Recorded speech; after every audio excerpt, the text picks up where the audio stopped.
Þetta er verkefni 16 í Excel, 16 fylgni, þetta er síða 1. Hér ætla ég að reikna út fylgnina milli þessara tveggja gagnasafna og ég nota fallið Corel.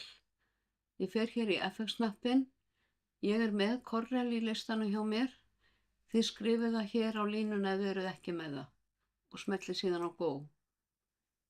Fyrst dreg ég yfir tölurnar í A-dálki og síðan yfir tölurnar í B-dálki. Þá er ég búin að finna fylgnina á milli þessara tveggja gagnasafna. Síðan ætla ég að útbúa myndrit. Fer ég hérna, set frá A2 til B11 í blokk og fer í Insert og hér í skattir þá vel ég þetta hér. Færa þetta hérna aðeins til, svona. Og ég ætla að skrifa fyrirsögn, jákvæð fylgni. Hún leitar upp á við hérna í þessa átt.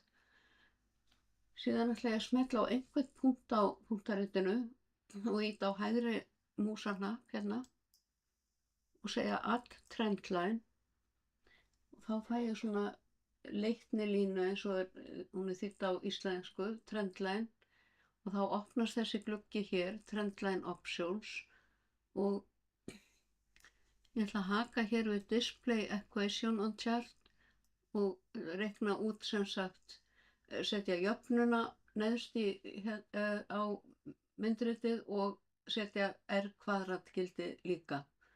Og þá er það komið hér, sjá, smelli á jöfnuna og ég færi hana aðeins til hérna, þannig að hún sjáist.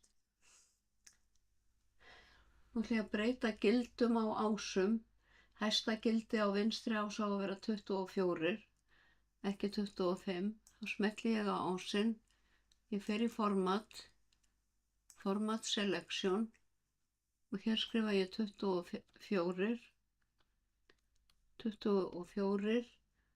og hérna í Major þá ætla ég að hafa hérna 4, þá hleypur talan á 4.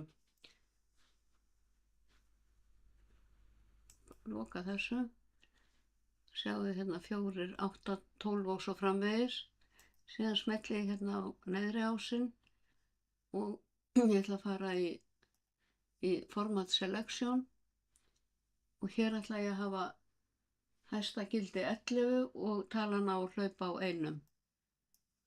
Þannig að ég eyði þessu út, skrifa 11 og 1 hérna.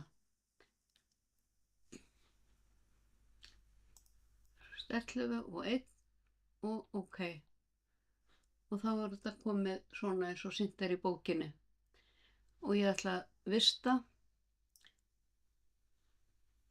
og neðri töfluna eða neikvæða fylgni gerir það á sama hátt nema þá snýr línan í hina áttina, neikvæð fylgni. Að öðru leyti er þetta eins en þið þurfið ekki að breyta gildum á ásum í seinna myndritinu.